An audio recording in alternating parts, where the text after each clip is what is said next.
Es que somos muy pobres.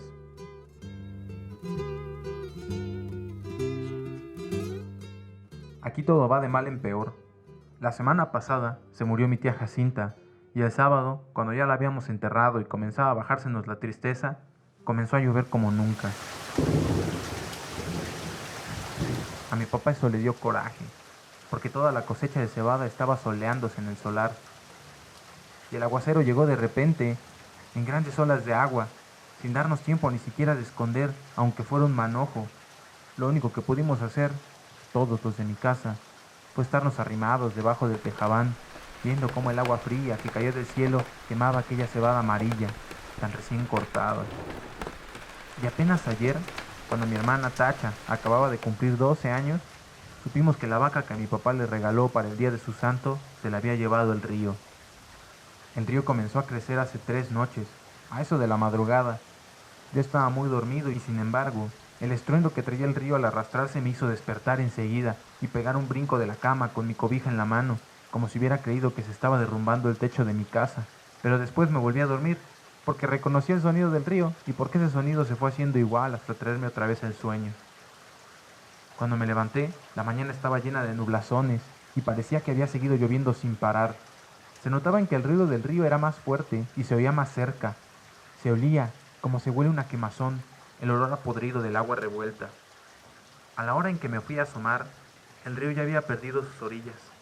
Iba subiendo poco a poco por la calle real y estaba metiéndose a toda prisa en la casa de esa mujer que le dicen la tambora.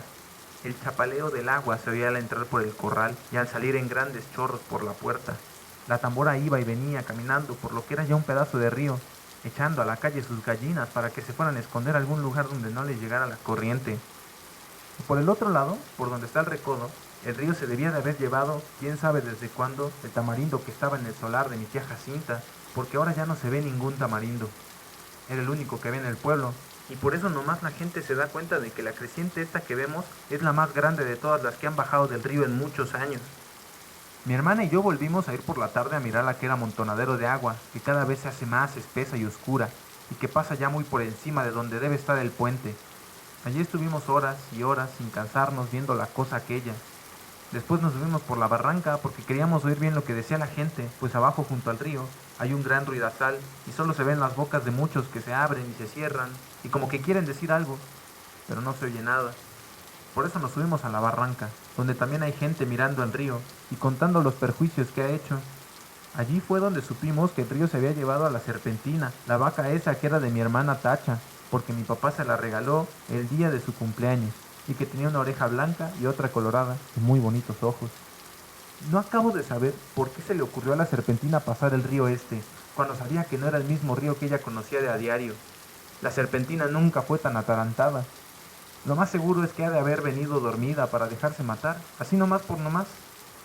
A mí muchas veces me tocó despertarla cuando le abrían la puerta del corral, porque si no, de su cuenta, allí se hubiera estado el día entero, con los ojos cerrados, bien quieta y suspirando, como se oye suspirar a las vacas cuando duermen.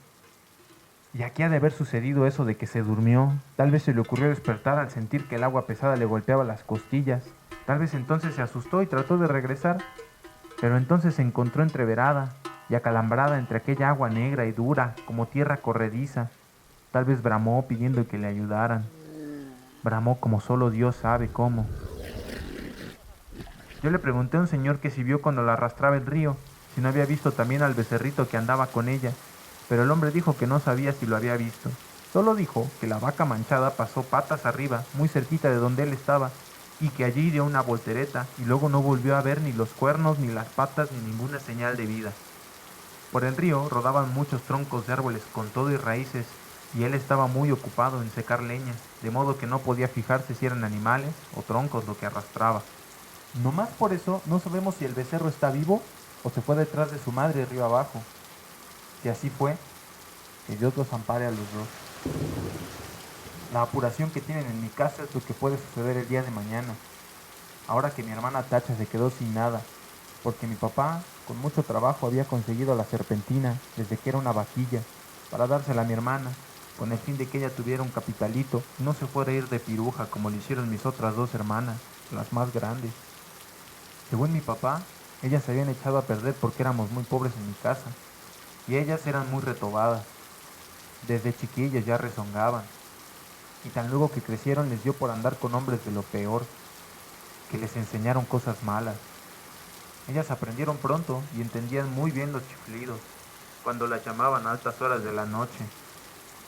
Después salían hasta de día, iban cada rato por agua al río, y a veces, cuando uno menos se lo esperaba, allí estaban en el corral, revolcándose en el suelo, todas encueradas y cada una con un hombre trepado encima.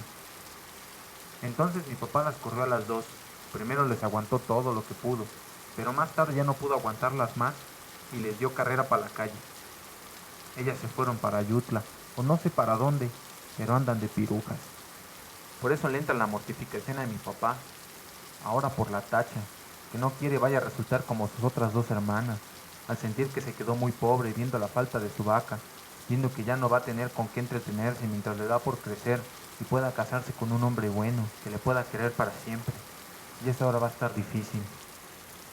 Con la vaca era distinto, pues no hubieran faltado quien se hiciera el ánimo de casarse con ella, solo por llevarse también aquella vaca tan bonita.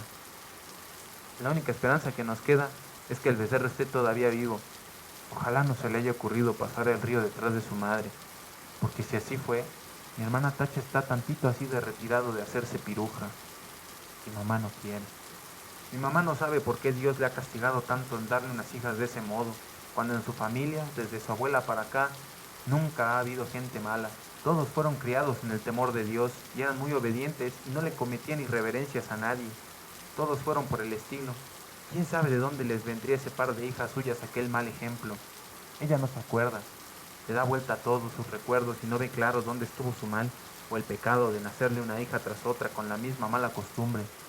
No se acuerda. Y cada vez que piensa en ellas llora y dice que Dios las ampare a las dos.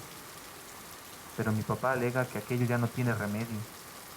La peligrosa es la que queda aquí, la Tacha, que va como palo de ocote, crece y que ya tiene unos comienzos de senos que prometen ser como los de sus hermanas, puntiagudos y altos y medio alborotados para llamar la atención. Sí, dice, le llenará los ojos a cualquiera donde quiera que las vean, y acabará mal, como que estoy viendo que acabará mal. Esa es la mortificación de mi papá, y Tacha llora al sentir que su vaca no volverá, porque se la ha matado el río, y está aquí, a mi lado, con su vestido color de rosa, mirando el río desde la barranca, y sin dejar de llorar, por su cara corren chorretes de agua sucia como si el río se hubiera metido dentro de ella. Yo la abrazo tratando de consolarla, pero ella no entiende, llora con más ganas. De su boca sale un ruido semejante al que se arrastra por las orillas del río, que le hace temblar y sacudirse todita. Y mientras, la creciente sigue subiendo. El sabor a podrido que viene de allá salpica la cara mojada de Tacha y los dos pechitos de ella se mueven de arriba abajo, sin parar, como si de repente comenzaran a hincharse para empezar a trabajar por su perdición.